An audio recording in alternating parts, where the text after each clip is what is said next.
Et bonjour à tous. Alors aujourd'hui, petite vidéo assez rapide. Je voulais juste vous parler des réinstallations Windows sur des PC constructeurs. Donc des licences par exemple OEM, ACT, des choses comme ça. Donc là par exemple, c'était exemple typique sur cette machine-là. Donc ce PC-là, c'est un PC Lenovo IdeaPad 110 qui avait donc un disque dur HS. Donc du coup, j'ai pas pu récupérer le recovery ni la licence ou autre. Et en fait, ce qui se passe, donc là, c'est un Windows 10. J'ai donc demandé le recovery directement chez Lenovo. Donc, il me l'a envoyé, enfin, en lien de téléchargement. J'ai créé la clé USB. Et en fait, le souci que j'ai eu, c'est que ce recovery apparemment a un défaut. En fait, quand il finit, il repart en installation et il fait ça en boucle. Donc, c'est vrai que j'avais pas encore tenté de réinstallation sur Windows 10 sur ces licences-là pour tester vraiment l'UEFI.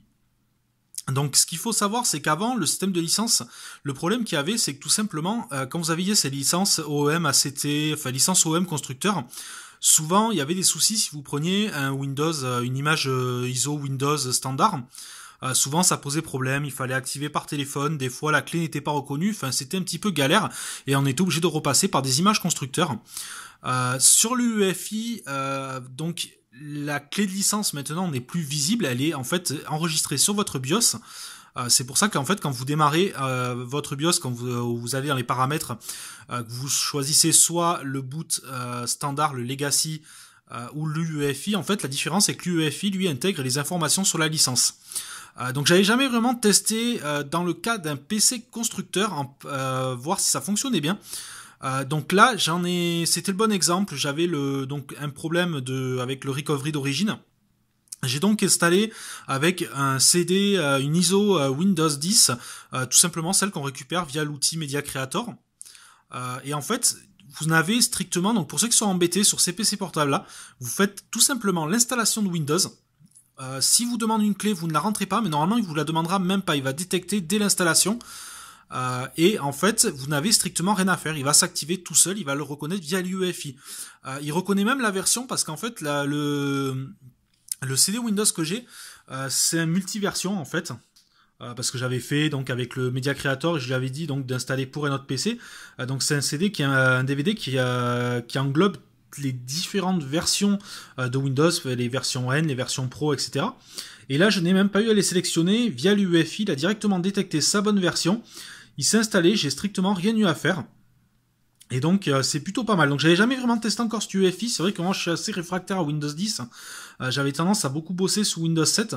Et là j'avoue que c'est quand même un bon point pour Windows 10 et le 8 aussi qui avait l'UEFI. C'est le fait de simplifier grandement les réinstallations sur les PC constructeurs. Parce qu'on n'a plus à battre avec les licences. On prend l'ISO Windows, on installe, ça marche du premier coup.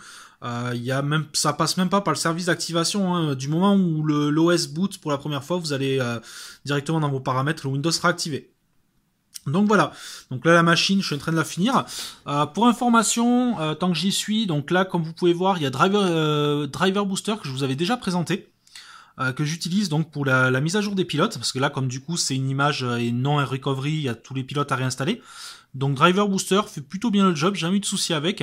Derrière on peut voir, je sais pas si je l'avais déjà présenté en vidéo, si c'est pas le cas je vous en ferai une petite vidéo. C'est un site que je trouve plutôt sympa. Il s'agit en fait de Ninit. Alors Ninit en fait c'est un site où vous pouvez avoir une installation en chaîne des logiciels. Vous sélectionnez dans la liste des logiciels ce que vous voulez, vous exécutez, il vous installe tout ça bien au propre. Donc ça permet de gagner du temps. Moi en plus de ça, ce que j'ai fait maintenant, comme j'ai un NAS directement à l'atelier, j'ai pu directement le mettre dessus et j'ai plus qu'à cliquer sur l'icône et ça part tout seul. Maintenant j'ai toutes mes installations qui sont prêtes. J'ai un petit dossier préparation de PC, j'ai juste deux clics à faire. Ça part sur la recherche des pilotes avec Driver Booster et pareil avec Ninit pour les logiciels, et ça me permet assez rapidement de préparer les machines et éviter vraiment les préparations assez fastidieuses. Donc voilà, c'était une petite vidéo un petit peu rapide. Donc je fais cette vidéo là suite au dernier commentaire que j'ai eu. En fait, quand je vous avais parlé, donc je vous faisais pas forcément les vidéos des dépannages. là, c'est vrai que je me suis dit, ben, pourquoi pas. Alors par contre, il faut savoir que ce sera vraiment des vidéos à l'arrache comme ça, où vraiment je suis sur un cas concret, je prends la caméra, si je suis en train de faire la manipulation, je vous la montre, sinon je vous fais un petit résumé. C'est juste pour que vous ayez l'info. De toute façon, je titrerai quand même que ça, donc ça concerne tout simplement les activations Windows. Donc voilà, bon, quand même bonne surprise. Il faut savoir que bon, pour certains, ça va leur paraître évident. Je sais que pas mal de monde a déjà fait déjà cette manip-là et n'a pas de souci là. Moi, c'est vrai que je l'avais jamais encore testé. Je fais principalement des installations sur Windows 7, Windows 10. C'est vrai que c'est très rare. Là, c'est vraiment sur des PC clients maintenant qui ont Windows 10 où je parle dessus. Mais c'est vrai que moi, j'ai tendance encore à rester sous Windows 7. Si vous voulez, je vous ferai d'ailleurs une petite vidéo pourquoi je reste sous Windows 7 et j'ai du mal à passer à Windows 10. Si vous voulez, je vous ferai peut-être une petite vidéo. Après, ça restera que mon avis personnel, hein. Il faut savoir que certaines personnes vont peut-être pas être d'accord avec ce que je vais dire. Mais voilà, moi il y a certaines choses qui m'ont pas vraiment plu sur Windows 10. Donc si vous souhaitez une vidéo là-dessus, il n'y a pas de souci, n'hésitez pas à me le dire dans les commentaires.